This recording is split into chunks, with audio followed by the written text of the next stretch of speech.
Dave Hooker Show. A presentation of Off the Hook Sports. Objective insight, expertise, top guests.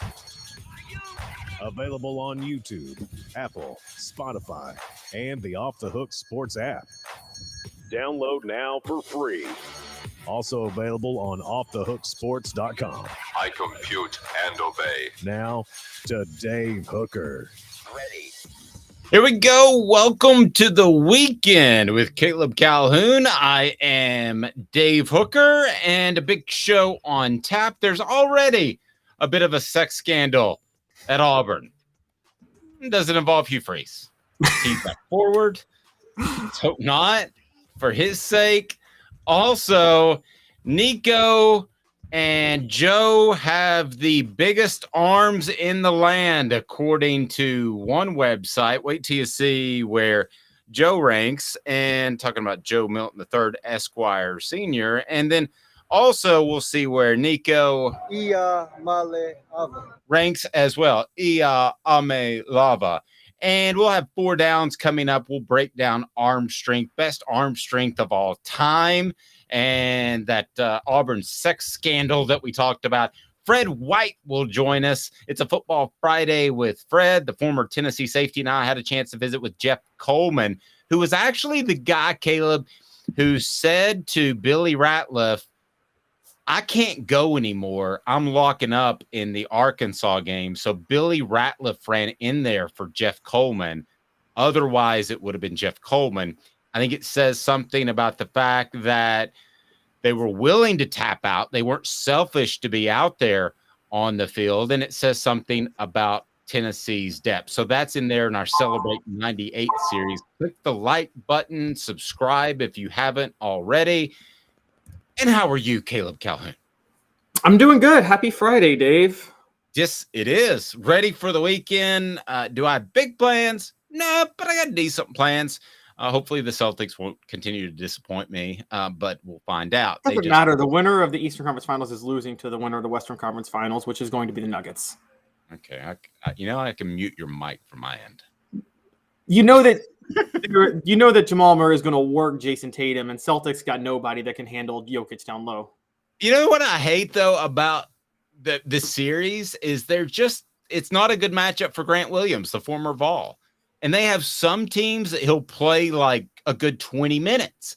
They'll have other teams that he barely steps on the field.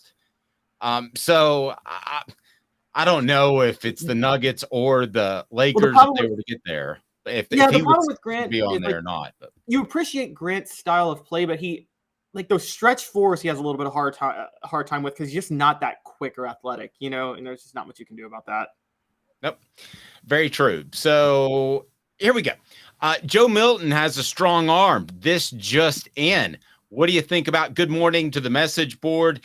Joe Milton has a strong arm. And by the way, thank you, Travis, for creating a T-shirt that had me on it with my head over Joe Milton's a Joe Milton shirt with the bazooka. So Bazooka Joe has a strong arm, and I've never seen this done before, but I guess I've now seen a little bit of everything. You have a ranking of 247 with the strongest arms, the biggest arms. And I'm not surprised that Joe Milton is on the top of the list. Joe Milton, number one. I've seen a lot of guys who can flick a football with just their wrist and not really worry about where their feet are placed. And he is right up there at the top in terms of pure arm strength. And it does remind me a little bit of T. Martin, the way he threw just a beautiful ball, throws sometimes a better spiral. And I'm not going to say a better deep ball, but a more consistent spiral than even Hendon Hooker did. So Joe's number one. After the pub he got in the Orange Bowl, I'm not surprised. He could have been overlooked, perhaps, had he not got that sort of pub. But he actually got a lot of pub at SEC Media Days last year talking about his arm strength and his size and his ability. So I'm not surprised. I would have been surprised had he not been number one on the biggest arm by 24/7 Sports. Yeah, I agree. I think Joe being number one is something we all expected. I think the shock was that Nico was number 9. A true freshman like Nico being in the top 11 biggest arms. That means Tennessee's got two quarterbacks with gigantic arms in the system. And this is something you've told me about before, Dave, right? It seems like Josh Heupel is really targeting quarterbacks with huge arms, isn't he? Isn't that kind of the method he's going for? I think that quick release, ability to process quickly is the key. I think that's what he's looking for. I was surprised Nico was on there too. Not that he shouldn't be, but in all honesty, did 24/7 Sports or anybody for that matter really break down every second string quarterback in the nation to determine who had the strongest arm on the second team? I think they spent more time paying attention to Nico than you do your typical second string quarterback. I think Nico and Arch Manning, you spend a lot of time studying. This is one of those, again, this is like I've talked about, those two types of quarterbacks are, even if they're not going to start, it's like when Tim Tebow was at Florida in 2006. He wasn't the starter, but he got a lot of press because everybody knew what Tim Tebow, like you talked about, that was the LeBron James of SEC recruits, Tim Tebow. Yes. A tease towards the Auburn sex scandal on the message board. Jim Bump says, how big are their ankles? Because that was Hugh Freeze's big thing. That was the first thing he would do. And I mentioned that before in recruiting. He'd look at their ankles. He'd say, what kind of ankles you got?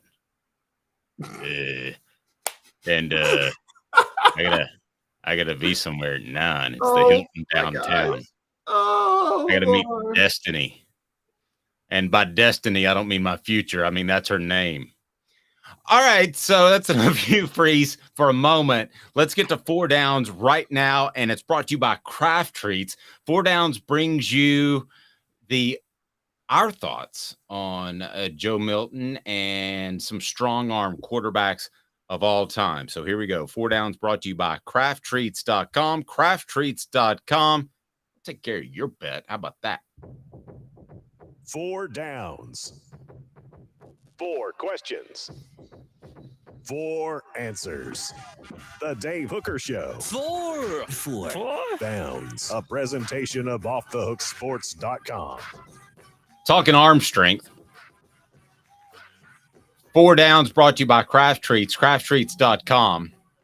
Use the promo code Off the Hook. The promo code Off the Hook. Get 20% off. They've got CBD infused pet treats that'll make your pet feel better. And that could be from anxiety, that could be arthritis, or that could be digestive issues. Can I tell a quick story if you don't mind? My poor pet went to the dentist and we had to really chop up his Craft Treats because guess how many teeth he had taken out? How many? I'll put the over under at 6.5. I'll go over. It is way over. It's 11. So there we go. Poor guy. I know. He didn't want to eat or do anything. Poor dude. All right, 4 Downs. Do you think, this is 1st down, do you think Joe Milton gets sick of hearing how strong his arm is? Not anymore. I think he might have, but given what happened with Anthony Richardson, which you pointed out, I think Joe Milton is like, I love hearing this because this is what NFL scouts are valuing. It propelled a very mediocre quarterback last year into a top 5 NFL draft pick. True. I do think he would like to hear, boy, a big arm and accurate and a great leader. So I think he'd like to hear that by midseason. If we're still hearing, oh, he's got that strong arm, and that's the first thing out of your mouth when you talk about Joe Milton, then I don't think he's really happy with that. 2nd down, best strong arm quarterback of all time. Now, I'm not saying the biggest arm, which we might say Ryan Leaf would be one of those, but he also has to be a good quarterback. Best strong arm quarterback of all time, 2nd down. You know, it's easy. I thought you'd get this one in a heartbeat. I mean, do we say Aaron Rodgers? I mean, he's got a strong arm. I think if in their prime, that John Elway would embarrass Aaron Rodgers in arm strength. Now, Aaron Rodgers would embarrass John Elway in the ability to throw from different angles. John Elway is the best strong arm quarterback that I've Okay, but see, that's the thing. Like, what's the threshold for strong arm and who's in that list? Because, like, then, like, here's another one. Who and what qualifies as strong arm? John Elway could probably throw it further. Brett Favre threw it faster. Brett Favre could throw a ball through your hands. There you go. Okay, now the discussion started. I like that. Brett Favre can also strong arm Mississippi to give him welfare money. Okay, sorry. That's true. Go ahead and give us your thoughts on the message board. I'll give you another one that doesn't get credit, and it was a brief period in his time. If you remember, at the end of the Super Bowl, when the Patriots were undefeated, Tom Brady uncorked one from his own 5 or 10 that went to like the other 15. It was like 70 to 75 yards in the air. Now, I'm not saying he's a strong arm quarterback, but I think he wasn't asked to make a lot of those throws and probably overlooked. But Brett Favre, it's Brett Favre or John Elway, right? Yeah, it's Brett Favre, John. You're right, because Aaron Rodgers is just more accurate, I would say, with the ball. But you're right, Brett Favre, John Elway are stronger, have stronger arms. It's funny with I learned this with Deflategate. With speaking of Tom Brady, you know you're a strong arm quarterback when Tom Brady wanted the balls deflated a little bit below regulation. Well, Aaron Rodgers, Brett Favre, and John Elway all liked it a little bit inflated above regulation. And the reason is if you got a strong arm, you want more air in the ball because then when you throw it, it'll go further. It won't be as affected by the wind. Third down. Worst strong arm quarterback of all time. Jamarcus Russell. Oh, that's exactly right. Winner, chicken dinner. It's not even close. What was it Stephen A said one time? I'll never forget Stephen A railing on Jamarcus Russell when Jamarcus Russell wanted a second chance. And he was like, this dude took $40 million on his first chance and spent it on a bunch of donuts. And scissor. He was a big fan of the purple scissor, I was told. 3.6 UGK to 1999, sipping on some scissor. Sipping on some scissor. I don't know what that means. But Jamarcus Russell is definitely the worst strong arm quarterback of all time out of LSU. Fourth down, what adjective would Joe Milton most like to be known as at the end of the season? He doesn't want to be known as strong arm. He doesn't want to be known as project like Anthony Richardson. He wants to be known as fill in the blank. Leader. Leader's good. I think he's already a leader from talking to Cooper and Jacob on a regular basis. So you're saying what's a new adjective? New.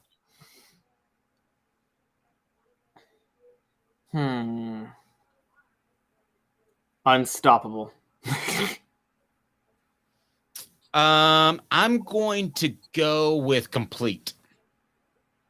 He's a complete quarterback. I think if you're complete, then you've shown the ability to take some heat off of it.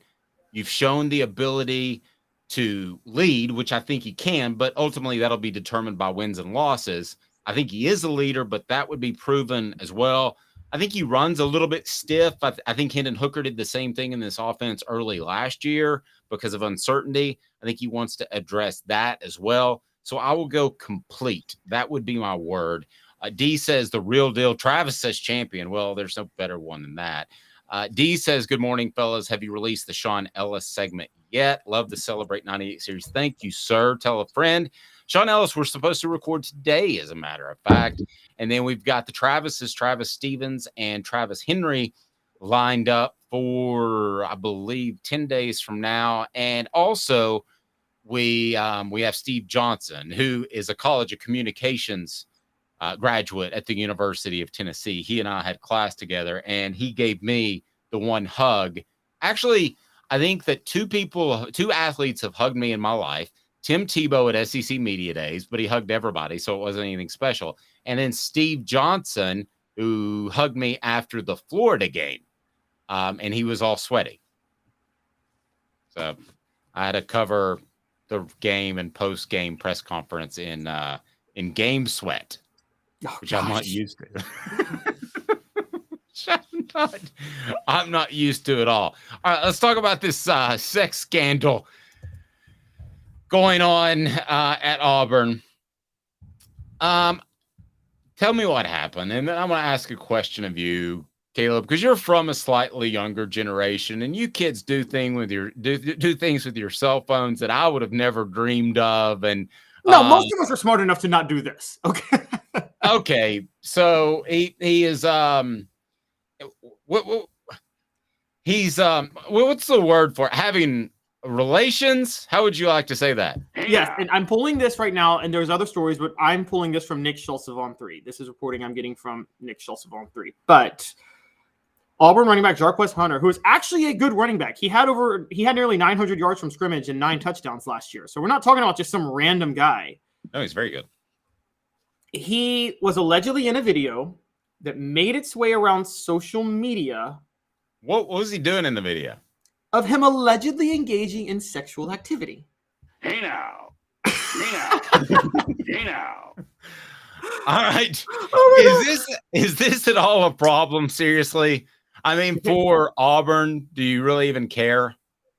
Not when Hugh Freeze is your head coach, but it should No, be. let's say that Hugh Freeze is completely redeemed himself and he's a morally strong individual. Oh my gosh, this is the only Southerners. Well, do let's this just stuff. let's say that for the sake of the discussion. I'm not saying he is. Yes. I don't think he's calling destiny anymore. Hey now. They always. I thought Mike Price was the one who had destiny. I mean, I guarantee you with the amount that Hugh Freeze had, at least one was named Destiny. Do you want me to go with Cinnamon? Would that make you more comfortable? No, my real question is if they were coming to the stage. Okay, how good would I be? Seriously, I'm not bragging, but with my voice, if I decided to be an adult nightclub announcer, now coming to the stage, it's Destiny. Give it up. Get your singles ready. Destiny, ladies and gentlemen. Okay, but seriously, is this a problem for Auburn? Do you think? I think it depends on the nature of the story. We don't know the full story yet. Somebody put this you out. already taking this way too seriously. So no. Here's the thing. Okay, if one of his friends put it out, like if he was engaged with her, and then one of his friends put it out, and he didn't know, or engaged with him, we really don't know the subject he was engaged with. Let's just put that out there. But like whoever he was engaged in these activities with, allegedly, if one of his friends put it out and he didn't know, that's something to deal with them. It's not a problem. It's not a problem. If he put it out and the person that he was engaged in activities with did not know he put it out, yes, that is a huge problem. There are revenge porn laws going up all across the country now. Kind of you have to get it around the First Amendment to a certain degree, but there is kind of like this need to know clause, invasion of privacy. I mean, we just talked about the Hogan case yesterday. Well, I didn't think of it as revenge porn, but if it's just him sending out a picture of an act he's proud of doing, hey now. But against the consent of the other party. One, what if the other party didn't know that it were being recorded? Now, we don't know about the legality of recording people when they don't know it. Okay, but let me ask you this. Let's say it is consent for the sake of this argument for 1 second. That they consented to being recorded. Okay. And consent to send it out. Let's say they're starting, what's it called? OnlyFans? Oh, OnlyFans. Yeah. Then there's no scandal. Okay, but could a player theoretically start an OnlyFans account, male or female? And would that bring in a bunch of females for? Well, no, male or female. Would that be a problem with a school or the NCAA because they can earn a little bit of cash and maybe they could get it endorsed by, I don't know. I think there's a place called the Love Shack on Alcoa Highway. I mean, I don't have a problem with it. That's up to the school. I would say if Auburn does anything to Jarquez Hunter, they are hypocrites. You know, we're Auburn and we're family values, even though our head coaches are Bruce Pearl and Hugh Freeze. And, you know, I'm just, at that point, they might as well just Travis says, if Hugh Freeze filmed the scandal, now he filmed it, now that's a scandal. Hey now. If he's given a little bit of direction, hey, I think we need to use the tight end a little more. Hey now. How about that? I'm worried about your center quarterback exchange. Hey now. Hugh Freeze is probably looking for a few more sacks this year from. Oh, hey now. There you go. I'm liking. I'm just saying, look, the only time that's the only way it's a scandal. But I will say, I think the funny thing is this for Hugh Freeze's first scandal at Auburn to be a sex scandal. All Hugh Freeze has to do is coach Jarquez Hunter up. Jarquez Hunter will go on TV and be like, I'm a reformed Christian who has found Jesus Christ. And somehow in college football, that's all you have to say, and you can get away with whatever you want. As we learned from Florida. All Florida had to say was we have a quarterback who likes Jesus. So it's okay that we have murderers and, you know, laptop stealers and people calling people the N-word and people threatening to kill their girlfriends. But it's okay because they love Jesus. Coach, what do we do now? How about an end around? Hey now. Yeah. I could just absolutely keep going all day on this. I hope it's just that. But in You hope reality, it's an end around? no. In reality, that would it be a problem if it's completely complicit by both parties? No, I wouldn't have a problem with it then. Would a university have a problem? Would the Auburn SEC has no leg to stand on to have this problem. Okay, but any school, would UT, if Hendon Hooker lived up to his last name like he and I shared, Hey now. would it be a problem? I don't want to see it. I don't, and I won't click on it. But if he decides that's a way to make some extra cash, go. Roll with it. No, I'm with you. I'm with you on all this. I don't think the university should do anything at that point. I mean, heck, let's think about this with football for a minute. We are already talking about, like, sports is already something that, like, rewards players for their bodies, if you think about it. You know, it does. It rewards you for your physical abilities. We're watching, as football fans, we're enjoying what players can do with their bodies and their physical abilities. If Hendon Hooker wants to take that another step, or Jarquez Hunter wants to take that another step and use his physical abilities in other ways. Potential names of OnlyFans accounts based off Tennessee players. Look, a squirrel. Oh. How about that? Squirrel. Wait. No, don't go too far. There is a line. We just don't know where it is. When is YouTube going to demonetize us? No, we're doing a great job here. We haven't gone too far. Remember Click the like SEC button. Media Days where Tim Tebow was asked if he was saving himself and he said he was? Yeah, I think it was. I think he hugged me. Yeah, he hugged me right after that. It was a really awkward. It was in the radio room instead of the press conference room, which is like a smaller room. You'll see in July. We'll be so he said he's broadcasting saving himself, and then he comes and hugs you. For me, that's what he's Hey now. saving himself for. I'm joking. Fred White up next. I think a lot of Tim Tebow. We'll move on. Look, a squirrel, I think, is a good one. I feel like there's a Joe Milton one out there or something, but we'll see what Fred White says. But the kids nowadays, they use their phones and to send out pictures and stuff. I think this was more than a picture. I think this was a video. Okay, whatever it is. Should I ask you if you've done that before, or should I just let it go? I've never done that. I can honestly tell you I have never, ever, ever done that. Yeah. Okay, good. The question becomes, okay, now I'm just like, I've always wondered how people can engage in these activities and keep a steady phone and film. Okay, that's my thought on it. That's why Hugh has to be there. Hey now. That's some good hand-eye coordination. That's all I'm saying. Okay, Bill, be real honest. Have you watched the video? No, I have not watched the video. Good. This is all allegedly. So. And when I ask you if you've done something like that, you should put it back on me and ask me back. Well, you went to the Playboy Mansion, so I just assume. Nice. All right, back in 2 minutes. That's a long, long time ago. Fred White, Football Friday with Fred. Up next, he's Caleb Calhoun. I'm Dave Hooker. And Craving Wings South North Shore location, where we've heard people say that you can get the best wings in East Tennessee. Pero ¿quién es este? El número 87, Jacob Warren. I'll just do 6 of my sauce 87, please. Imposible, señorita. Dale 6 más. Look at these wings. Perfectas, deliciosas, fantásticas. Man, I don't know what you're saying, but it sounds awesome. How do you say fresh, never frozen in Spanish? Frescas, nunca congeladas. Make your way to Craving Wings and get you 6 más.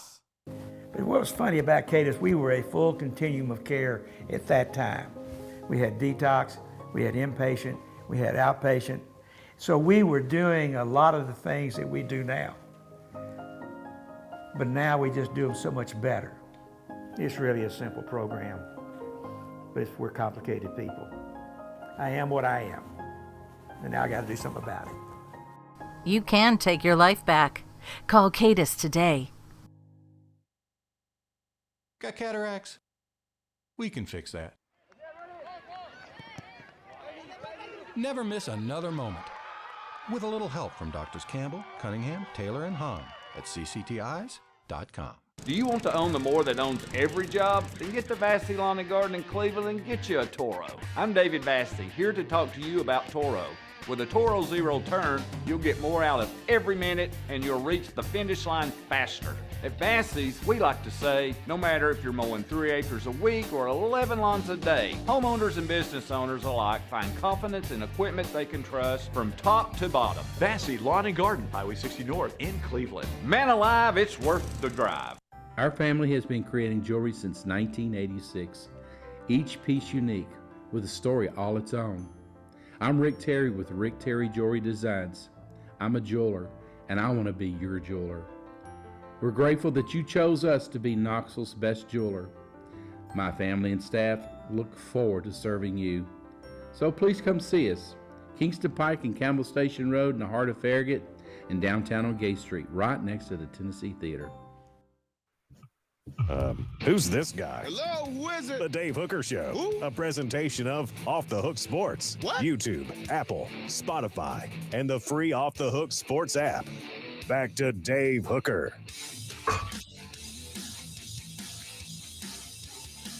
Welcome back. He's Caleb Calhoun. I'm Dave Hooker. It's a pretty cool night last night with the one, the only, excuse me, Fred White had a chance at our latest episode that dropped last night on the Celebrate 98 series to visit with Jeff Coleman. And that was pretty awesome. And they had so many big names on that defensive line. I think sometimes he kind of gets maybe a little bit lost in the shuffle, but you talk about consistency on the defensive line.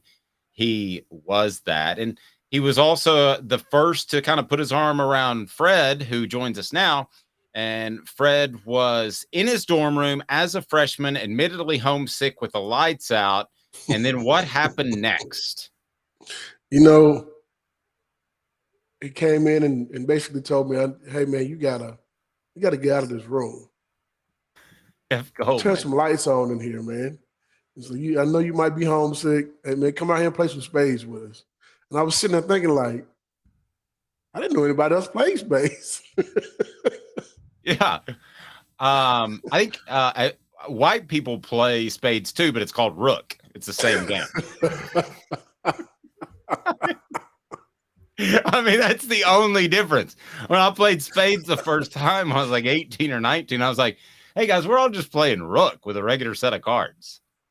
Have you ever played rook? I've never played rook. I've never even heard of it. Yeah. It's the exact same thing. It's like backgammon and sorry are basically the same game. See, I don't like partners, so I can't play spades. You like partners? Do you? I don't partners? like partners. I don't like having partners. Oh, okay.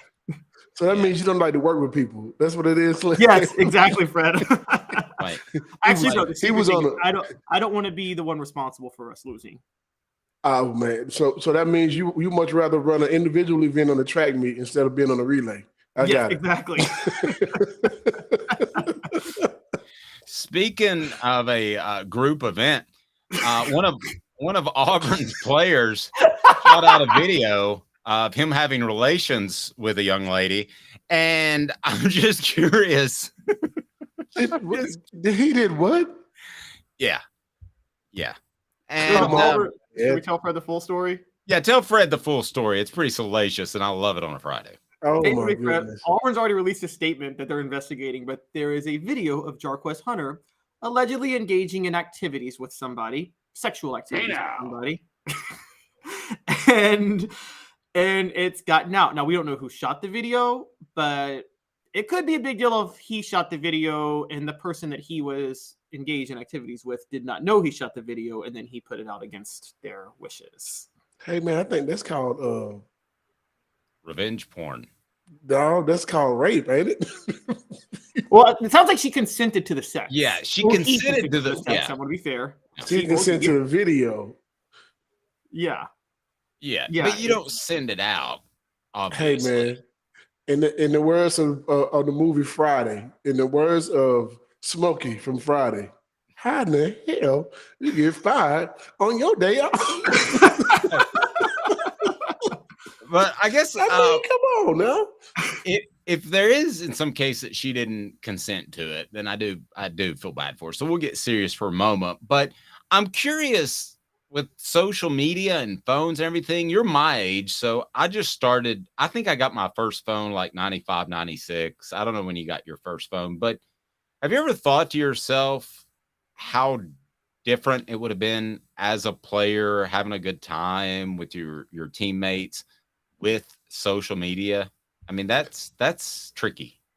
I don't like people recording me. I don't even like taking pictures. I don't either. So I wouldn't want nobody filming and recording around me.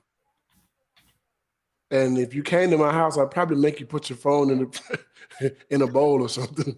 I mean, we're not going there. I'm not doing this. So, instead of putting the keys in the bowl, the phone in the bowl. I'm sorry. Yeah, that's right. I got somebody's phone. So, Fred, do you think this would be, in all seriousness, do you think this would be something that you guys, the type of thing that you guys would have policed, like payments? Because everybody thought that every player was getting under the table cash. And you've told me, and I believe you both on and off the record, that just didn't happen. Because you guys didn't want to get in trouble and let the team down. Would you guys have been able to police this as well, do you think? I think we would have. I mean, we policed everything else. We made a rule that if you go out and talk about yourself in the media, you're going to have to see us in the locker room. And that was our team rule. So no one talked about themselves. They always praised their teammates. And whoever helped them get to wherever they're going. But however, this is a different age. This is different. I don't know what it would have been like. I can say what we would have done, but we didn't have it to actually live it for ourselves as a reality. So I can't tell you what I wouldn't have done either. I can tell you a lot of things I thought I wouldn't have done if I, when I didn't have money. And then all of a sudden I got a little bit of money and realized, oh, wait a minute. I didn't realize this was that good. So, I mean, it's a few things that you would do different. You know what I mean? It's just a sign of the times. But I think one thing that we did have that they don't have is the fact that we didn't actually – we thought about things differently than what these guys do. They're raised different. They came in with and they were born with internet. They knew how to use the internet before they were 5. I mean, the internet kind of started for us at 18, really. You know what I mean? So it's a different mentality, different thought process. I mean, we came in with MySpace. You look at Facebook now. I mean, some of the things we didn't even do half of those things on MySpace. You know what I mean? We didn't put anybody in our videos or post all these pictures and all that type of stuff either. So I don't think we would have done that either. Go back to something you said earlier. The players all amongst themselves said, don't go out and talk about yourself. Because I've always thought that came from coaches, but the players actually told each other, don't talk about yourself. No, we had our team meeting and we talked about this and how Coach Foreman said we were going to be an 8-4 team. Myself and Jeff talked about that last night. And when we kicked the coaches out of that meeting room that day, that was part of our rules. You do your job first, and then you help. And then if we catch you talking about yourself, it's not going to be good for you when you get back to the locker room. You give the respect and the love to your teammates, the people who help you get there. And I think it was more so that way because for 3 years, all the media was dominated by one person. And nothing against him. He deserved every last piece of that, that love and respect that he got from the media and fans and all those type of things. But we felt like we were being disrespected.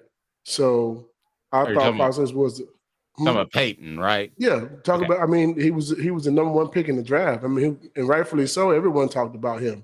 He was the guy who everyone, whenever you talked about Tennessee, Peyton Manning and Tennessee.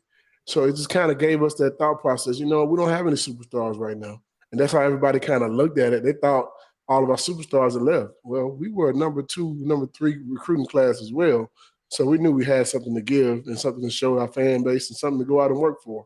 Which is one of the reasons I think we actually won the championship because we had a whole lot to prove. We just got beat by Nebraska pretty bad with the senior group that all left and the number 1 player in the draft. And then we come back the next year and everyone's telling us we're not good. I mean, I don't know what you expect from guys who are competitive as hell and want to win. So, yeah, and I wonder if that.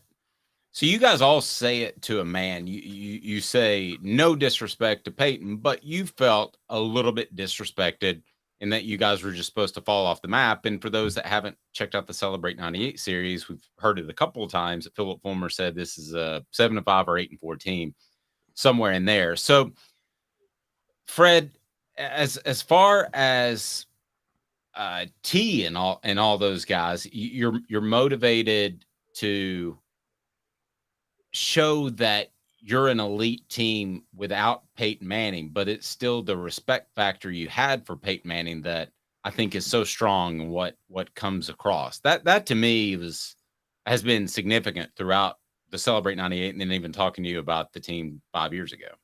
Yeah, and I look at it like this with Peyton. There was a question that was asked about how, did he have any part in us? Yeah, he did. I don't know if I come to Tennessee if Peyton Manning's not the quarterback here. I think it made Tennessee look better because Peyton Manning was here. Not just to myself, but to a lot of guys. That's Archie Manning's son. You know what he can do. We've seen videos of him and stuff like that, so you already knew he was going to be a really good football player. And he started as a freshman. So I think a lot of guys in our class kind of felt that, okay, we got a quarterback. We have an opportunity to win a national championship just because we got that guy. And then you have the number one recruiting class on top of it with receivers and linemen and those type of things. I think going against Peyton every day in practice prepares you in a different way when you're in the secondary because he can make all the throws. He can read defenses. He can tell you what you're in and try to beat you at it. So those things made us better because we went against the best player in college football, the guy who was the number one player picked in the draft. We went against him every day in practice. So when we went to games, we knew there wasn't anybody on the other team better than our quarterback, first of all. So if we can rattle him in practice, we can rattle any quarterback. Let me ask you this. I know Caleb wants to jump in here. The visit with Fred today is brought to you by AndyMasonRealEstate.com. AndyMasonRealEstate.com. Over 40 years of experience in real estate. Save you thousands. I'm talking thousands, if not tens of thousands. AndyMasonRealEstate.com. He's my realtor. He should be yours. Best prices, best service in the biz.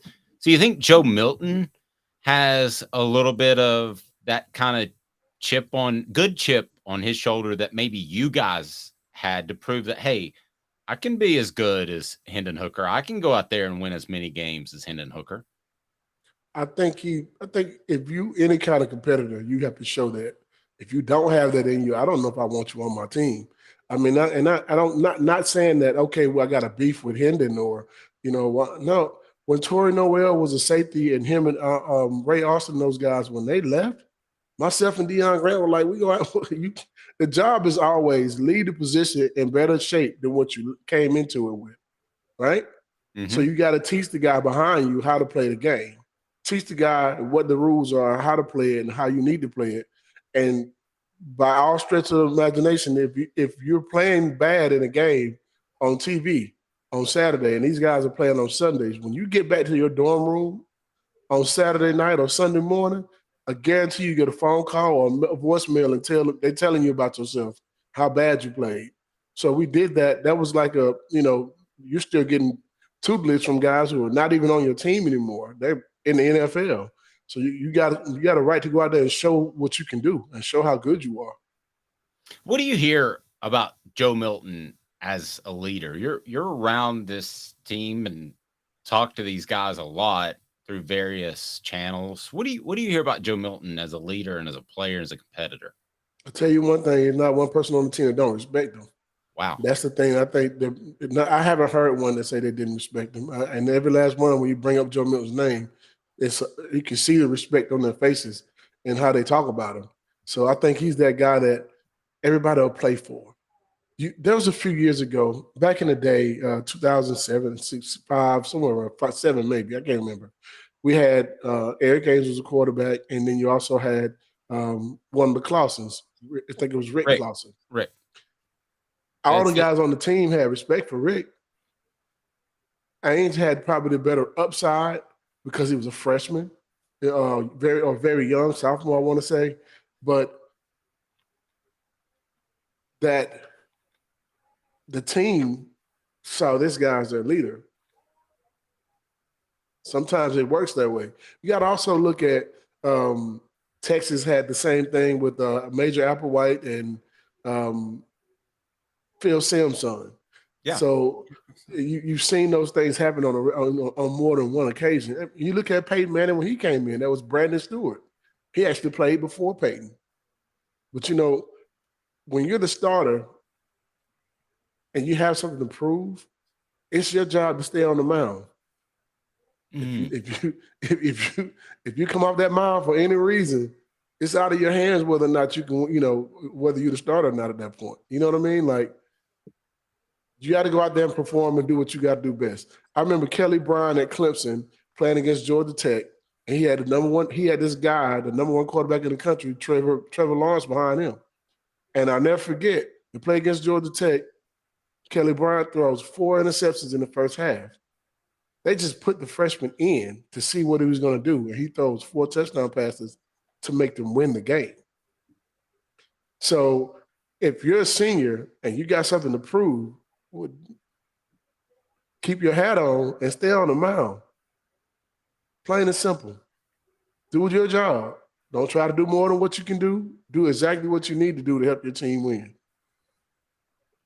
Fred, looking back on that 98 team, one of the reasons I felt like you guys were so disrespected, which kind of threw me off too, and I've always said that I feel like some of it seems like people would cover recruiting back then and then forget about the recruiting classes they covered a year later, because we know about y'all's class, the 95 class, you guys, that's the most successful class in Tennessee history. But the 97 class was probably, like, on paper, the most loaded like I had ever seen. And how much did those guys, how much of an impact did it have, those guys having a year of experience under their belt for the 98 team? Deion Grant obviously is one of those guys, but how much of an impact did that have, just them having one more year of experience? Keep in mind, some of those classes that we had could have went to other schools and played immediately. I mean, the 94 class, the 95 class, 96, 97 class, they could have went to other schools and played immediately, right? So I think that I always say this: you don't win a national championship in 1998 without the group that came in without the group that was 95 seniors. That group of 95, that 95 team built something, and they learned it from other guys ahead of them, and they kind of showed us how to win, how to work hard, how to be professional about what you do at work, every day. They were trying to win a championship. That group of offensive linemen that were all seniors, they wanted to win. And that was the only thing on their mind, was winning. And don't get in our way if you're not trying to do so. That set the standard for what it was like to be at UT. That set the standard for me to say, okay, give it everything you have. You go out here and you work hard every day. And if you want to play, you got to beat somebody out. And that was how we thought about it. But coming into 98, we realized that these young guys can play a big role. And I think them seeing how hard that 97 team worked helped them as freshmen to see what it was like to be in 1998. When you're winning, man, winning is contagious. It's not, you want to keep winning. That's not something that we never walked on the football field. I never walked on the football field and thought I was going to lose, ever. So that was just my mentality, but I think most of our team came from that same, or cut from that same cloth. Click that like button. Helps us bring more people in. We appreciate that. Punch the thumbs up button. Football Friday with Fred each and every Friday. VFL Fred White on the program each and every Friday. And Fred, how quickly does a team determine who its leaders are? I don't think it's a team I don't think you just determine who your leaders are. They just kind of happen. Okay. How does that happen? I mean, how did you know that Al Wilson was a great leader or was going to be a great leader? At what point did that happen? For me, it still happened at Auburn game, but he was my roommate my freshman year. So we talked to each other every day about all kind of stuff. You know what I mean? And by the time we got to the point of being in the SEC championship against Auburn, we already saw what kind of leadership skills, a lot of the guys had. It was just one of those things where, okay,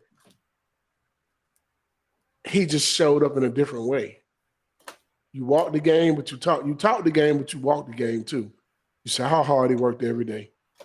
Leading by example was kind of the first part of it, but pushing you through drills and those type of things is the second part of it. But then also being a leader when you're off the football field and stopping guys from doing dumb stuff or taking up for somebody when they needed you to take up for them or whatever it may be. Hey, man, we're not going out tonight. If we catch anybody out tonight, it's going to be a problem. Hey, man, everybody respected each other. We respected, all right, let's do this. We're going to do it this way.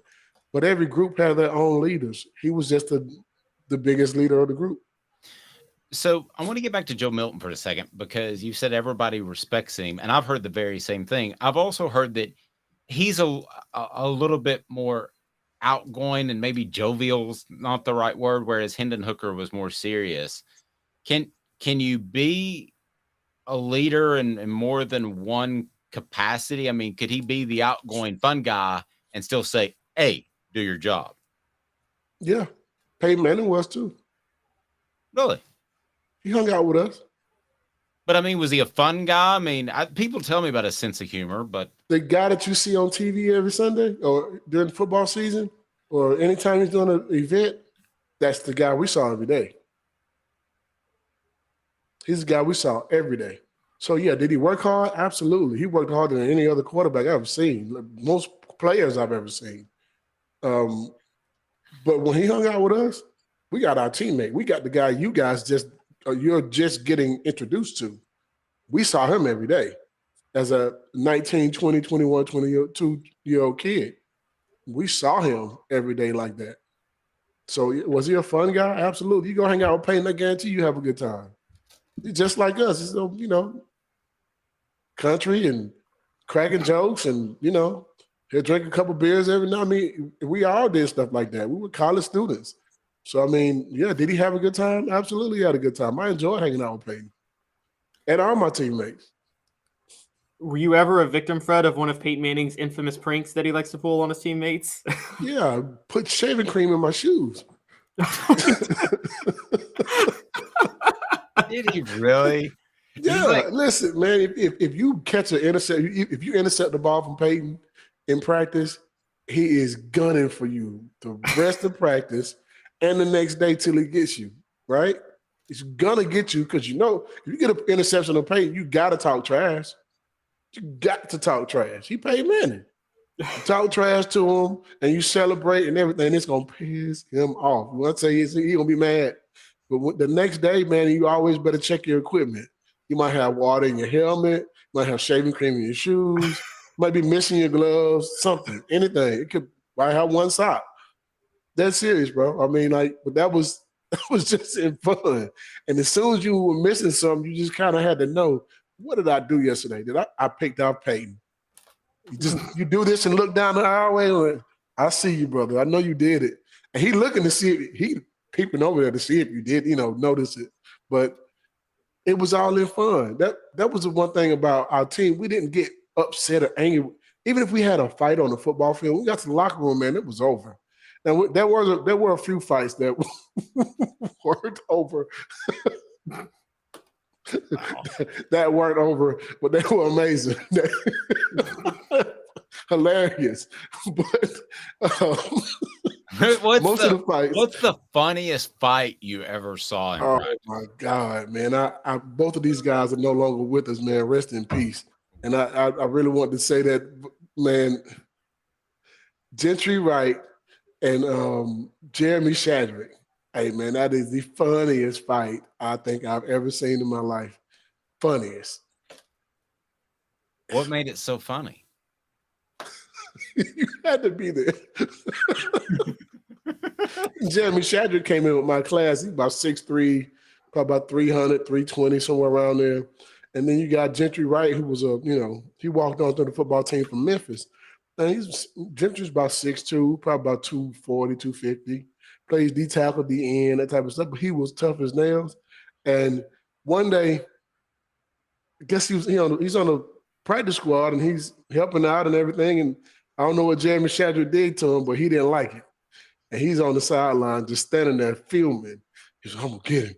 I'm gonna get him. I'm gonna get him. And then Bill Duff says, go get him, Gentry. And he hauls ass on the football field and runs straight at Jeremy Shadrick, and he's swinging and fighting the Jeremy Shadrick, and the whole defense jumps on Gentry.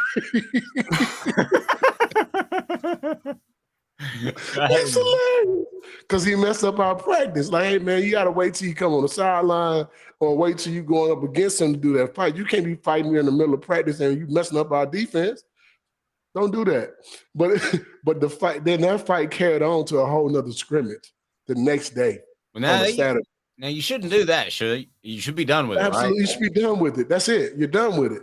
Well, they kept it going through our practice in the scrimmage that Saturday, and Gentry is waiting behind a pole, leaving the stadium, waiting for Jeremy to come. As soon as he sees Jeremy, he hauls off and he knocks him down. Bow!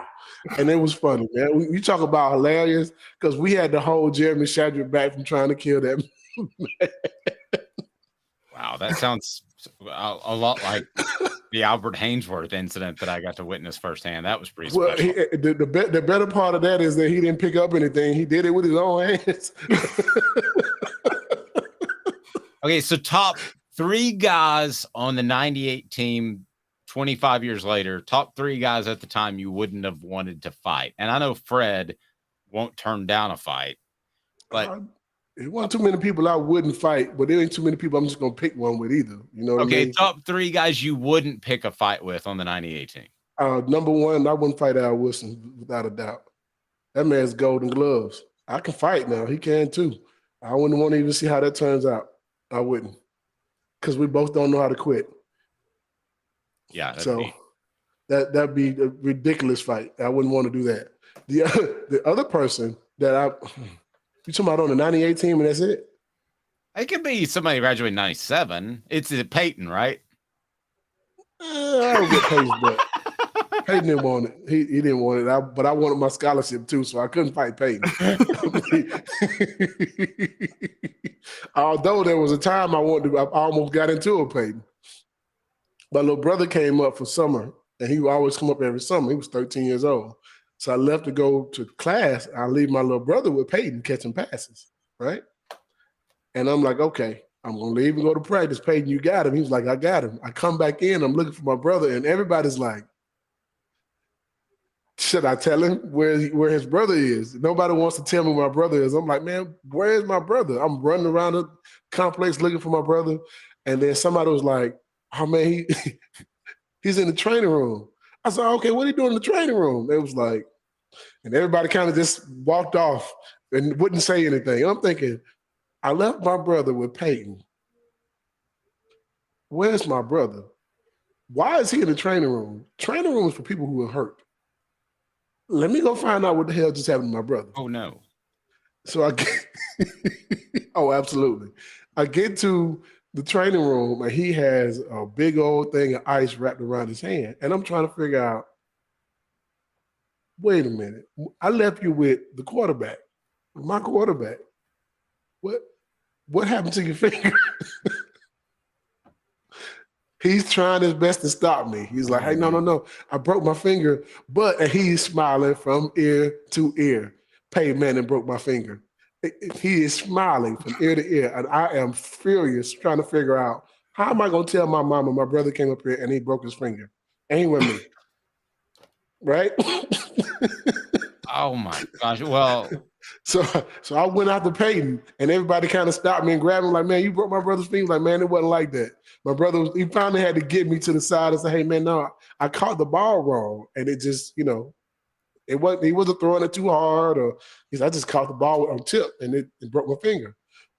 It was crazy, man. I couldn't believe that happened. But me and Peyton, every time I see Peyton, I always bring it up too. Hey, man, you broke my brother's finger. This round is on you. Okay, so after Al, the other 2 guys you wouldn't want to fight? Sean Ellis. Oh, yeah. Sean Ellis is probably one I wouldn't want to fight. And man, dude, out the 98 team, I'm going to say Cozy Coleman. But there's one person that I played with that I would never want to fight. 2 of them, actually, that played on other teams, though. One is Shane Burton. He was on the 1995 team, 6'8", 300 and some pounds. Shane Burton. Yeah, that ain't the person you want to mess with. That ain't nobody. I'm telling you. I don't care if you a trained assassin. That's not one dude you want to fight. I promise you that. And then the other person is Bill Duff. Man, that's the human weapon. I would never want to fight Bill Duff. I want him on my side. I've been friends with Bill Duff ever since I knew he could do all that stuff. I mean, hey, man, we friends. We're going to be friends till we die. That's right. He's the one who stopped Eddie George, wasn't he? On the 1 yard line? What's that? Wasn't Bill Duff the one who stopped Eddie George on the 1 yard line? Yeah. Bill Duff ain't no joke, man. Bill Duff, hey, he tough. Tough as nails. Wow. Promise you. There's not one person you want to fight right there, buddy. Fred, if people need insurance, you got the Allstate, and they'll be in good hands. How do they get a hold of you? Well, you guys can give us a phone call at 770-381-0367. You can also look us up online and just Google my office, Fred White Allstate Insurance, and it'll come up there. You can also do your quotes from there as well. You don't even have to talk to us. However, we would love to talk to you so we can actually explain some things to you. Insurance is a little tricky sometimes, and we'd like to be able to at least give you some options or an opportunity to just talk to insurance with us. Give us a call again, 770-381-0367, or on our website, fredwhiteallstate.com. Fred, have a great day, man. And next time we talk, I want to talk about the fact that random wrestling would break out on the 98 team. People need to check out. People need to check out the latest Jeff Coleman on the Celebrate 98 series, brought to you by Tennessee Cider Company. Have a great weekend, buddy. Have a good one. Go Vols. Football Friday with Fred White, VFL, former Tennessee safety. And we've talked about this a little bit in terms of from the college perspective. I mean, what is okay behavior? What crosses the line? And we were going to do this earlier, but didn't have time. I want to weigh in on this Ja Morant thing and a little bit about how maybe we're slightly too woke. I'll discuss that. I don't do politics. I'm not going to do politics, but there's something about the Ja Morant thing that's bugging me. I don't think Caleb and I necessarily see it the same way, so that should be interesting. Stay tuned. Hit that thumbs up button. Subscribe. We appreciate it. It's Caleb Calhoun. I am Dave Hooker. 2 minutes. And then how would a college respond to what's happened with Ja Morant? And has he actually been the one mistreated? 2 minutes. Sun, sand, and salt water, the beach is a very relaxing place. Unless you wear contacts. Ow! Open your eyes to the best the beach has to offer with LASIK vision correction from Campbell Cunningham Laser Center. Ah. Hi, Mike Davis here with City Heating and Air, reminding you to always dare to compare. Our team provides quality local heating and air service, installation, and maintenance across East Tennessee. We use only the best equipment like American Standard heating and air conditioning for your residential, new construction, or commercial needs. Honesty, dependability, and customer satisfaction have been the cornerstones of our business since 1961. City Heat and Air. Dare to compare.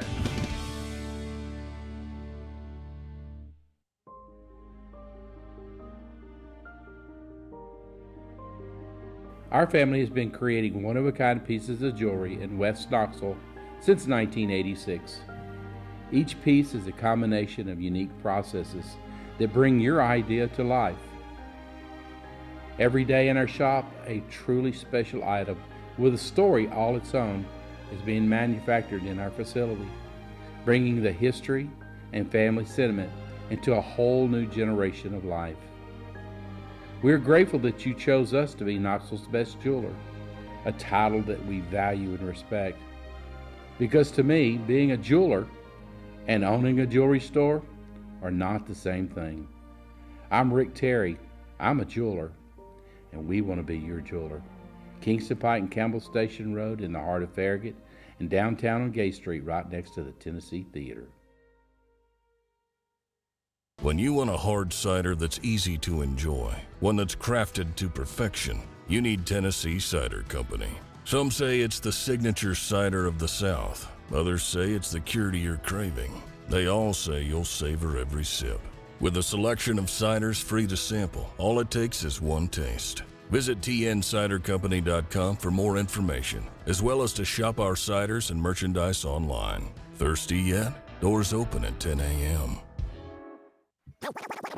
You're listening to The Dave Hooker Show, a presentation of OffTheHookSports.com. The internet is full of pictures of each and every one of you. Available on YouTube, Apple, Spotify, and the Off the Hook Sports app.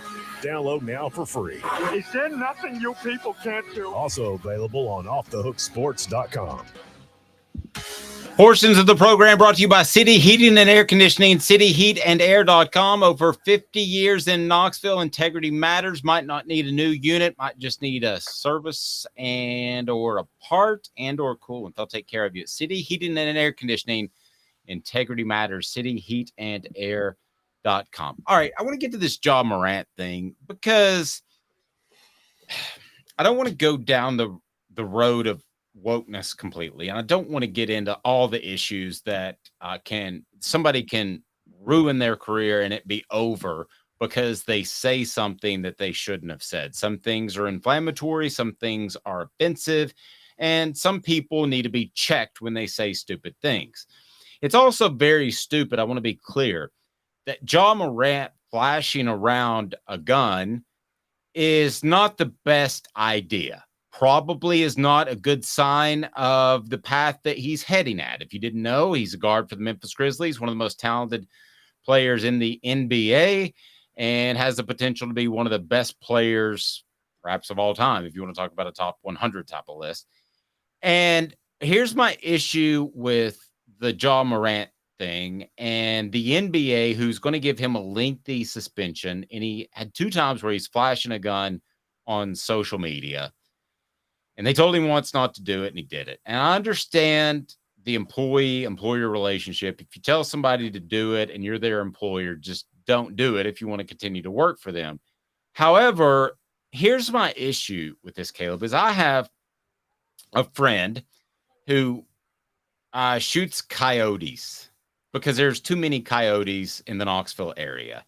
And he's got the laser sighting and everything. And does he make it a sport and does he make it fun? Yes. There's nothing illegal about it. It needs to happen. I don't think Ja Morant needs to show a gun. However, we don't have any proof that he did anything illegal. And I bring this up because it's going to happen. Either gambling or guns or both are going to happen at the collegiate level. It is a matter of time because they now have money to do those things that they theoretically didn't have before. So the NBA wants to suspend him and make this lengthy suspension, but he hasn't done anything illegal. Caleb, he hasn't even so much as failed a drug test. To me, this is very problematic of an overreaction. And I know you know the specifics of Ja Morant. More specifically, you're a Grizzlies fan, and feel free to touch base on that. But I'm more along the lines of, listen, are you telling me he can't have guns or he can't show them? Now, Tennessee had an incident with Tyler Smith. That was a gun in which the registration was scratched off. That's a felony. That's wrong. Period. End of discussion. You should not be a collegiate athlete anymore. So I'm not soft on this, but I'm not just going to jump on board and say, because this guy has a bunch of people surrounding him and makes bad decisions, that he should be denied his ability. It's already cost him like $30 million or something, that he should be denied the ability to make his money. And I'm going to be in the minority of this, Caleb. I know I am. But if he hasn't broken a law, then what are we doing here? What's the reaction? To me, it's an overreaction. Yeah, and here's why I totally disagree. And that's fine. And I do respect that. One, this isn't canceling Ja. I think if anything, a harsh suspension is helping Ja, because you're right. He has the chance to be one of the best players of all time. For those who don't follow the Grizzlies like I do, there was a significant regression from year 3 last year to year 4 this year. And I kept wondering why he didn't improve. It sounds like he didn't improve because he was too busy partying and clout chasing and doing all those things in the all season. And that's annoying enough. And I wanted to focus more on basketball. But also going down this path, all right, on a broad sense, Dave, I want to just first say, Ja's not hood. He grew up in a very nice neighborhood in South Carolina, went to Murray State in Kentucky. He thinks he has this credibility now because he lives in Memphis. Spoiler alert, you probably know this even though you're from Knoxville. Memphis is not the place to pretend to be hood. Okay, but let me, if I can, let me divert the path just a little bit. The NBA, yes, is looking out for their best interest in Ja Morant because they want him to be a star player. Which is looking out for Ja's best interest then. Yeah, but that is not his. That shouldn't be their job in terms of preventing him from being an athlete. Now it's going to cost him money in endorsements. It's already costing money because he couldn't get the Supermax contract. But listen, if he hasn't broken laws, and having a gun is legal, guys, I mean, it's part of the Constitution, the Bill of Amendments. I mean, the Bill of Rights, it's an amendment. To me, it reeks of an overreaction.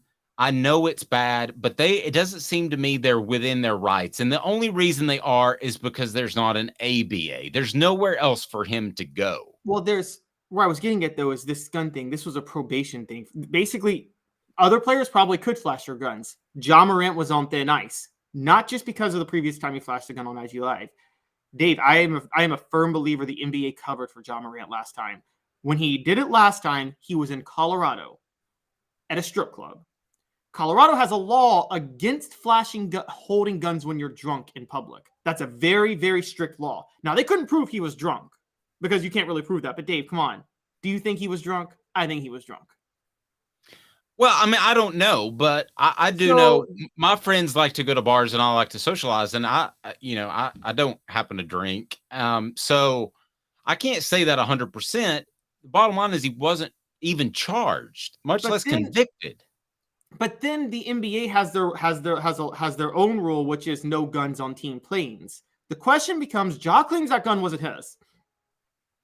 But if there's no guns on team planes, how did that gun get from Memphis to Colorado when they played Denver? Okay, I'm playing naive, Dave. I realize he took it, all right, but he could have theoretically gotten it there, bought it because he liked that gun at a gun shop and had it shipped back.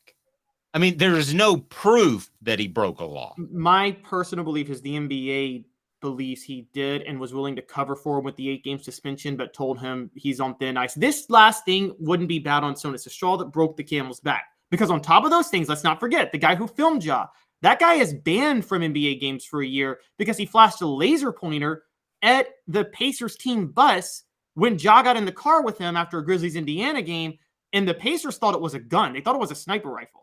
And so think about these. And then there's another point where Ja Morant used his status to threaten a security guard at a mall because the security guard was having a dispute with his mom over a discount on shoes. But Caleb, I mean, the guy's been getting an incident after incident. I don't care. I don't care what happens to Ja Morant. Give me one law he broke. Now, D says employers often have rules that differ from the law. He's not going to jail. He does have a responsibility to his employer. Okay, so is their rule you can't flash guns on social media? No, I think the rule is the employer probably said to Ja, you specifically, Ja, can't flash guns on social media because you specifically have gotten caught in way too many incidents already, and you are on thin ice. If LeBron James flashes a gun on social media, which he never would because LeBron's never had a legal issue and has never even hinted. I don't even know if he has a gun. But if he did it, I don't think he'd get suspended. If Jokic does it, he's probably not getting suspended. If so many other players do it, they're not. But Ja, this was an incident in a string of incidents where it's it was basically from the NBA. He was on NBA probation, which is Ja is not allowed to flash a gun on Instagram Live because he's been so utterly reckless and stupid within the past year with so many different incidents that I think now, and he's been humiliating the NBA in the process by doing it. And I think the NBA finally had to say, we're coming in now. On principle, I would agree with you. He broke no law, but he's done so many other stupid things leading up to this. And I think the NBA, it's fair for an employer to say, you can't by the way, for instance, employers, a lot of times, if someone posts a lot of reckless stuff on Facebook, they'll go to that person. Yeah, it's legal. You got freedom of speech, but the employer will be like, you're making us look bad when you post this crazy stuff. You're not allowed to post on Facebook anymore. They do that all the time. Okay. First, the NBA's full of it by what you just said. They probably propped him up to get him through this. And now with the latest incident, they're not going to prop him up anymore. They're also full of it that if this was a second string player that never played, he would have been booted the first time. Okay. And they're also overly sensitive, I believe, because of the debate on gun laws. And I don't want to go political. I'm not going to share you my thoughts on gun laws, but I do know from when I watch the news, I evaluate the media as much as I take in the news. And I know that it seems as if there's a shooting that leads off the story on the news. And I hate public shootings. That's awful. I mean, I don't take this the wrong way, please. But at the end of the day, what affects more people? It's probably the fact that we have a debt that we're about to default on. But if you watch the lead story, it's always about a shooting or 2 days after a shooting, a follow-up. And it really bothers me that I feel like the NBA and some people are making this a hot button issue, but particularly the NBA. Now, what would happen in college? If you flash a gun in college, would you immediately be suspended, kicked off a team? What would be the reaction? Because it's going to happen. It's going to happen. And I also think there's a bit, quite frankly, of a race issue in here. And I think that I can't remember his name all of a sudden, but the center who had 3 girls in his room, when they went into his room, they finally got into his room. He had rifles laying all over the place because he was a hunter. Well, we view, was that Chris Keeman with the Rockets? No. The center for Tennessee football. Oh, center. okay. All right. Yeah, I'm sorry. His name suddenly escapes me, but there were rifles laying all over the place because he was a hunter. Now, if that's an African-American with 45s or Berettas laying all over the place because they like to collect guns like he did, I think that gets played out way different. I don't disagree with you, but I think at that point, I would be the first person to defend the white or the black guy with the guns. I can't bring myself to defend Ja Morant because, again, this isn't in a vacuum. It is a string of things. And I'm going to be honest. The NBA, you're right, did it to themselves. They've been covering for Ja Morant. I think they know a lot of shady stuff Ja Morant's done behind closed doors that they haven't let get out there because they want to protect their asset. And so this was finally for them, like, think about this. You and I both agree the NBA suspended Michael Jordan for gambling on basketball in 93, right? We both probably believe that. Yes. Okay. Say 1996 rolls around and Michael Jordan is seen shooting craps in Vegas. Well, at that point, the NBA might come down harder on him than they would somebody else shooting craps because they already almost got humiliated by Michael Jordan gambling on the sport. And so that's where I think they're at with Ja, is that they gave him a lot of leeway because he's a rising superstar. You're right. If this is a backup second stringer, they'll cut him in a heartbeat. They gave Ja. For the record, it was Josh McNeil. Oh, he was the. Oh, I was thinking basketball. You said center. Josh McNeil. D says, my son has a position in the government. He would be fired. He makes any negative comments about the president, Trump, Biden, Clinton, or Bush. When in the military, he could have been sent to prison. Okay, well, I kind of get that. I mean, you're working for the government. I get that. But if I went out and I'm touching on the race issue here. If a professional athlete, and I guarantee you there's been one, shot a picture of himself with a rifle because he was on a hunting trip and he was a Caucasian guy, it wouldn't be viewed as the same way as the way that Ja Morant has flashed a gun. And there might not be completely racially biased, but I think it's somewhat racially biased. I could agree with you with the public perception. I don't think it would be different, though, in like how an institution would handle it in terms of the NBA punishment. I mean, look, you're right. We're in Tennessee. Wasn't there a Tennessee politician that sent out a Christmas card of him and his family all holding AR-15s last year? I seem to remember that. Did he get in any trouble for it, or did it just blow over? It just blew over, yeah. Was he not allowed to be in Congress for the next 50 days? Like Ja Morant's going to get at least a 50-game suspension. Yeah, probably. I mean, I just don't like it in a lot of different ways. It's not our job to police him. If he wants to ruin his career, go for it. If he wants to ruin making millions of dollars because of a status symbol of a gun, and listen, whether you're using a gun for protection, it's like a car. Use a car to get to point A to point B. You might just use a really inexpensive Yugo, or you might happen to like an Audi. Okay, so there is something of a status symbol to that. So you might just have a gun, a little Walther PP King as protection that you keep on your person, or you might have just a traditional rifle that you use in hunting, but there are some people that like to show off their guns because they're the nicer guns. To me, it's a status symbol, and it's going to happen at the college level. It's a matter of time.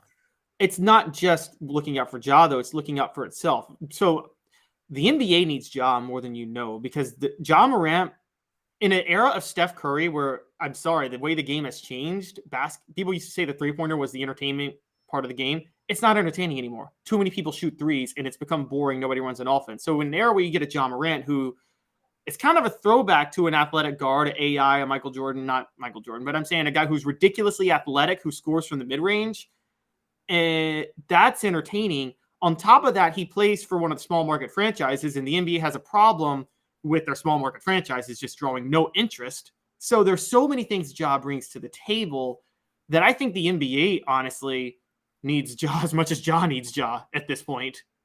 Yep. It's going to happen, guys. It's going to happen. That or gambling. By the way, Travis says, Caleb, do you know what a Yugo is? Probably not, because he's young. Do you know what a Yugo is? I do not.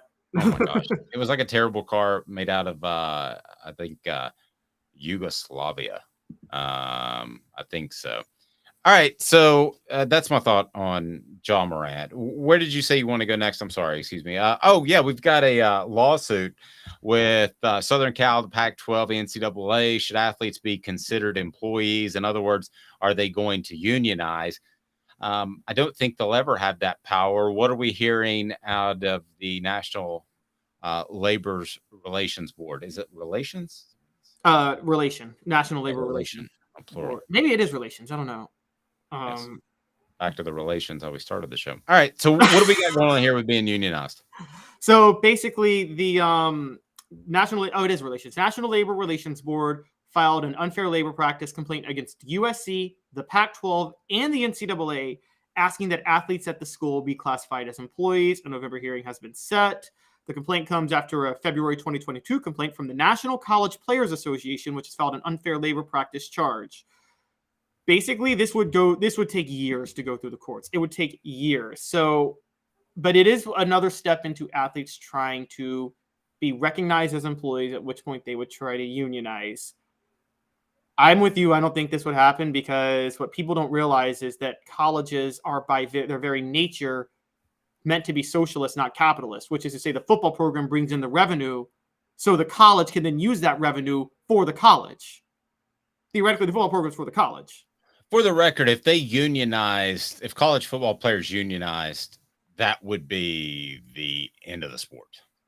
And I didn't say that about NIL. I didn't say that about the transfer policy. I think the kids deserve that. But this is a different level. If you were to unionize, it would be the end of college football as we know it. That would be the absolute end. And I don't understand why they want to unionize. It seems to me that everybody's getting a pretty good end of the deal if you've got your NIL collective straight. And how do you compare Tennessee that does have their NIL collective straight to Florida that doesn't have their NIL collective straight? Everybody that basically walks in the door at Tennessee gets some sort of NIL offer. And I'm talking enough to do pretty much what you want to as a college kid. I'm not saying you're getting rich. You're not making Nico money. But everybody that walks through the door, and as long as you keep up your obligations, if they say, hey, you got to be at this event or that event or that event, you're making a decent stipend at the very least. And I don't understand why they would unionize, because right now they have all the leverage. It makes no sense to me. Yeah, so think about what happens if they unionize. And I don't know, I don't think they've thought this through. If college football players unionize, Well, then it's not just going to be college football players that unionize. That money's going to have to be dispersed evenly to all athletes. So they're going to have to share athletes with the softball players not generating any revenue. Yep. And when that happens, the schools then are going to be hurting for cash. So the NIL collectives will shrink because they're going to go to the boosters and say, hey, stop spending money on these players. We need you to spend money to help us upgrade our facilities or, cover our budget losses because we're paying these players. At which point NIL collectives will start to fall. So this all unionizing will do long-term is reduce what college athletes are able to get from NIL money now and make them have to share it with the rest of the sports that don't generate any revenue. It would be even more anti-capitalist for them. I'm with you. It's not a smart move for them to want to unionize. So you said this would take years. What real argument do we have? Because we talked about the WWE and NASCAR has talked about this, but it really never got off the ground. Is there any concern this even gets off the ground? It's possible. I mean, because it's going through the courts. I mean, I don't think this part holds up because the NCAA is a nonprofit organization and colleges themselves are nonprofit organizations. And they could theoretically say, look, we got researchers who do a lot of work and generate revenue for the university, and we use that money to fund the university. That's what college football players are doing by going to win games for us. It's the same concept. When you commit to a college and you're a student of the college and you are doing stuff within the capacity of the college, that revenue you generate is generally for the college, whatever it is at the time. So that's the whole point of these college athletics programs existing in the first place in a lot of ways. They're doing this to get something back in return. So I don't think it would hold up in court. The problem with WWE or any of these others is this is a league. They're not trying to fund all these other things with this money. They're just trying to fund the league and make the league profitable. And because they're the only league, it's ridiculous that WWE athletes aren't unionized. They should be. And it's insane that they're not, or not even considered employees. But yeah, NCAA colleges, it's a totally different story. Yeah, I don't see this one getting off the ground, but we shall see. The Celebrate 98 series continues. Hit the like button, subscribe if you haven't already, turn your notifications on so you can see that on YouTube. And we've already had Jeff Coleman. Who all have we had? Eric Westmoreland, and we also who else have we had to this point? My head's on. Billy Ratliff. Billy Ratliff was awesome. We'll have Sean Ellis on soon. The Travises, Travis Henry and Travis Stevens. It's all right there on the YouTube channel. So go there. For Caleb Calhoun, I'm Dave Hooker. This has been a presentation of Off the Hook Sports. Have a fan.